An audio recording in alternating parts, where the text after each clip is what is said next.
Rye Community College is a comprehensive school in East Sussex. They've been using one-to-one tuition to help raise standards in both English and maths over the last 3 years. A lot can be learned from their success in getting the most out of their one-to-one tuition sessions.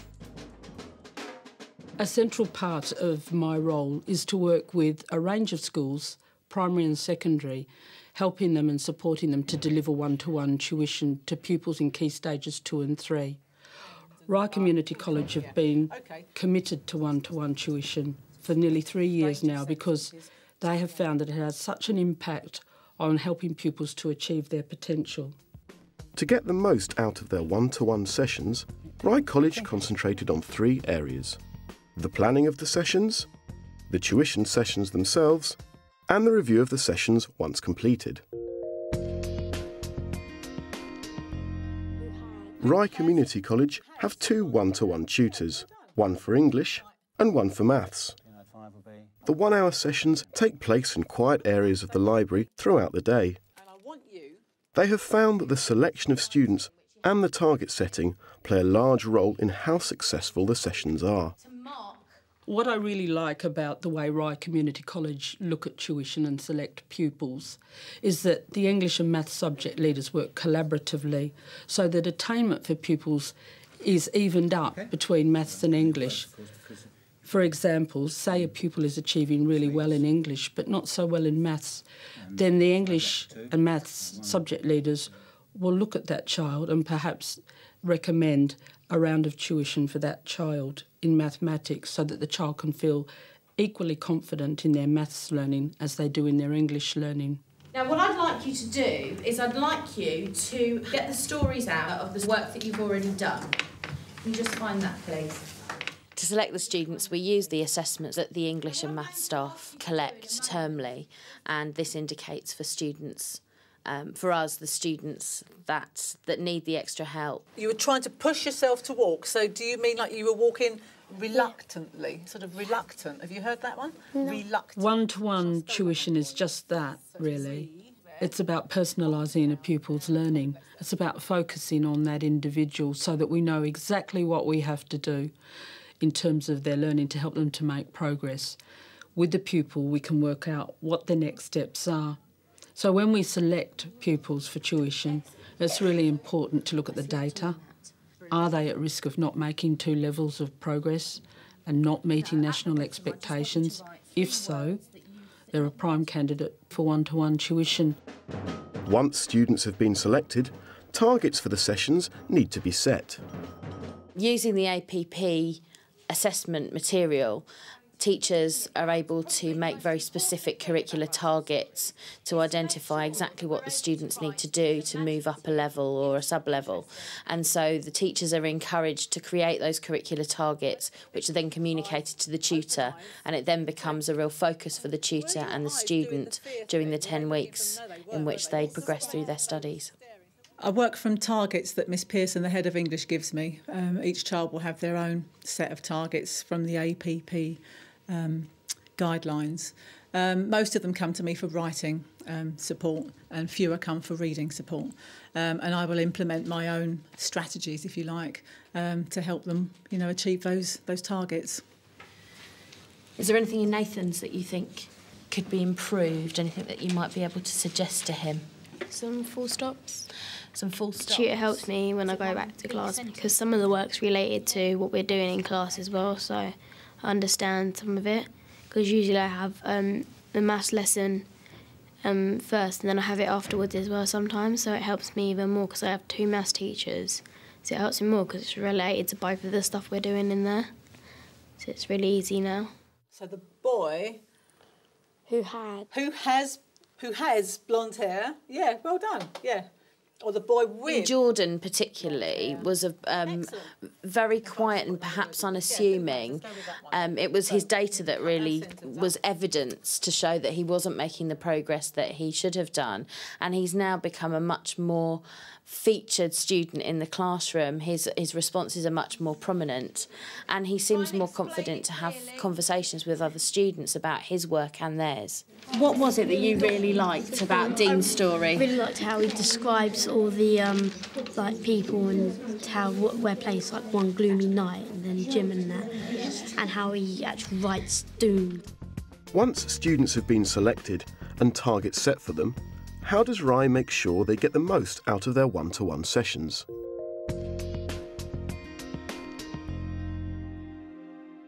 What makes a great tutoring session for me, first and foremost, I think, is that the whole session is pitched around what the young person wants to do. I think it's really important to have a really good relationship with the child, a really relaxed relationship right from the beginning, and then when they're at ease, then I think they do their best work, so I think that's probably the most important factor. If we were writing our story, if we came up with a simple sentence... The relationship between myself as a tutor and the young people is crucial, it's fundamental to everything that we do. And, you know, the more they trust me, the better chance I've got of them learning something and making progress. Now then, that was happy.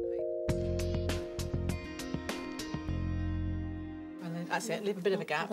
Yeah, that's fine. Yeah.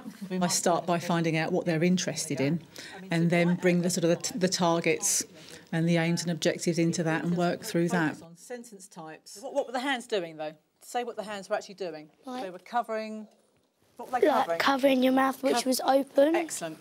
Excellent. Best thing about my tutoring sessions is Sarah has so much fun with us, so we'll basically learn through like play and drama, because I like drama. I think it was shock. Yeah. Or horror. I start with something that I know they can do. Again, it's like choose a topic that they're interested in, start from where they are, and then, you know, step by step by step, you just extend what you're doing so that they're working with you and going with you. And I try to make it so that at the end of every session they've achieved something and they can recap and say, yes, I managed to do this today. So it's building their confidence because they can see that they're achieving something. Do you remember what we did it over here with however when we added our connective? We used commas. Fantastic. What have you identified so far for Dean to improve? How he can actually describe where the place is, because he just says One Gloomy Night, which you don't know if he's in a place or anything. I like my tuitions, like, helping me to be more confident, like speaking stuff. Excellent. Have you written that down yet? Yeah. Jordan didn't always feel very confident to make any contributions in the classroom, and now he feels much more confident and able to have those conversations with myself and other students. I would start off by some work on the whiteboard, going over what we've done in the previous session, and then perhaps use a computer program to reinforce what we've done, and then some written work based on the computer program, and then end up with a game, either a board game or a card game. 8 times 10. 10's 80. The best thing about the tutor sessions are that it's easier because I've only got me and Sir, and we have a lot of fun games afterwards, but in maths as well, like maths games, and we do some on the computer, like there's a website called My Maths, and we do some of that like shapes and add-ins. We do that, and in lessons we don't really do that, we usually copy from a book.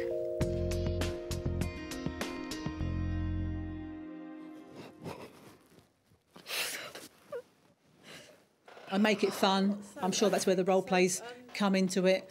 And I think that eliminates fear from a lot of the young people. Fear can be like a sort of mental straitjacket. It stops you thinking, you know, and how can you learn when you're sitting and thinking, oh my God, you know, I don't want to answer that question. That's what's going through your head, rather than, hey, I'm relaxed, this is okay, Sarah's okay, she's not going to, you know, tell me off.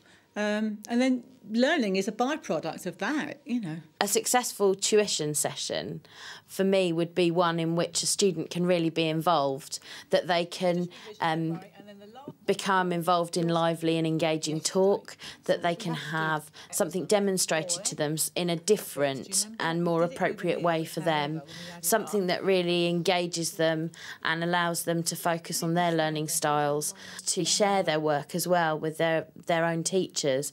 And that's something that we really encourage, and quite often the tutors will email me work or invite me down to come and show me something, so that the students can be proud of what they've achieved and gain some recognition from within the school. Now, we know that these work together. That's one sentence, that's a simple sentence. This could be another one. Comma. A comma, to pause it, well done.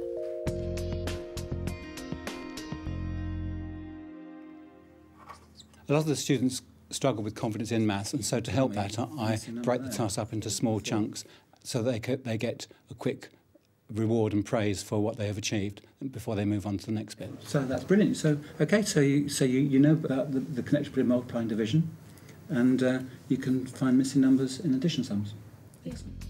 Throughout the tuition sessions, and once completed, Rye continued to monitor the progress that the students are making in order to adjust or set new targets.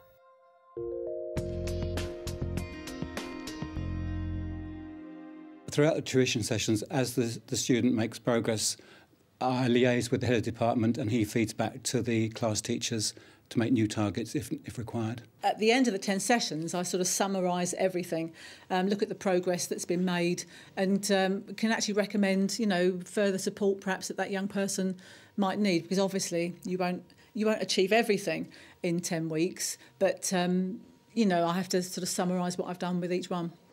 It's really important that in education we look at how pupils are doing, that we track and monitor pupil progress from the minute they enter school until the time they leave and beyond, so that pupils don't become disaffected with education or feel like they're failing in their learning, but rather their learning needs are addressed so they can continue to enjoy learning and to achieve. Since I've been doing the tutoring sessions, it's a lot more easier now, because I can do the work without calling Miss all the time, and it's easier because sometimes I finish while she's still going around, and then she tells me to help other people who are sitting near me. Yes, Katrina? Miss, on this I've highlighted it to know where I am. That's fine. But on this, what does that one mean? This is what we were talking about in terms of the narrative voice. So is it... I think one of the main differences that has taken place for the students that have had tutoring is the confidence. And they're speaking much more confidently now, using a more developed vocabulary. They're more confident to ask questions, and they seem much more happy to tackle situations and questions than they were before. What I really like about the tutor sessions is when I come,